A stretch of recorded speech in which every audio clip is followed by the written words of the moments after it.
मराठी, ते धडक ते धडक. सांगता येईना आणि सहनही होईना शौचावाटे रक्तस्राव, वेदना, वारंवार शौचास होणे हा मूळव्याध तर नाही ना? मिळवा कायमचा आराम, तोही एका दिवसात, वेदनारहित विना टाका. मूळव्याधीवर औषधोपचाराबरोबर लेझर व इंजेक्शनची खास सुविधा देणारे विट्यातील पहिलेच हॉस्पिटल डॉक्टर बंडगर यांचे मूळव्याध स्पेशालिटी हॉस्पिटल, अनुराज हॉस्पिटल शेजारी, एसटी स्टँडच्या बाजूला, खानापूर रोड, विटा. तासगाव विटा रस्त्यावरील शेकडो वर्षांच्या जुन्या वटवृक्षांची कत्तल करण्यात आली आहे. तर या वृक्षांची कत्तल करून जाळण्याचा प्रयत्न केल्याने पर्यावरण प्रेमींमधून तीव्र संताप व्यक्त करण्यात आलाय. अग्निशमन दलाच्या तत्परतेने आग आटोक्यात आणल्याने मोठा अनर्थ टळलाय. या मोठ्या घटनेनंतर दोषींवर कारवाईची मागणी सुरू झाली आहे.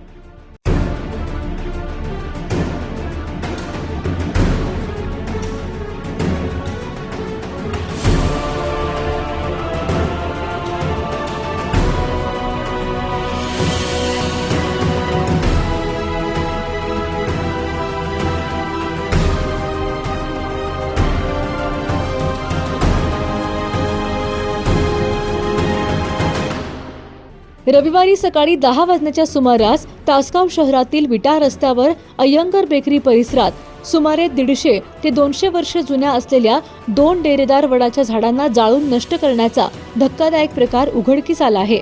संबंधित झाडांच्या फांद्या तोडून त्यांना आग लावल्याचा आरोप होत असून या कृत्यामुळे परिसरात संतापाची लाट उसळली आहे.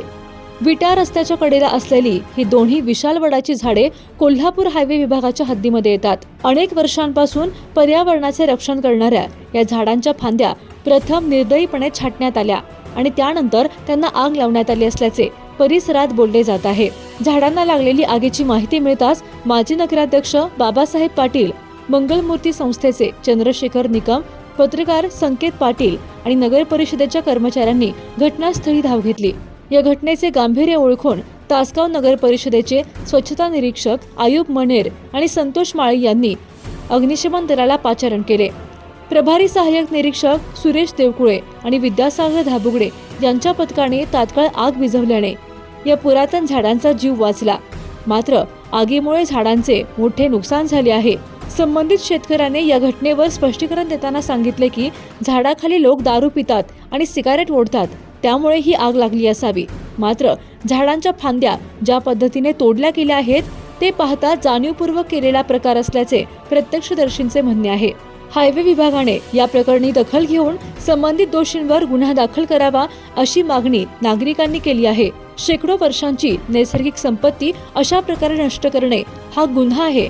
अशा प्रवृत्तींना आळा घालण्यासाठी प्रशासनाने कठोर पावले उचलणे गरजेचे आहे, अशी भावना पर्यावरण प्रेमींनी व्यक्त केली आहे. किरण देवकुळे यांच्यासह जिओ मराठी न्यूज, विटा. जिओ मराठी, ते धडक ते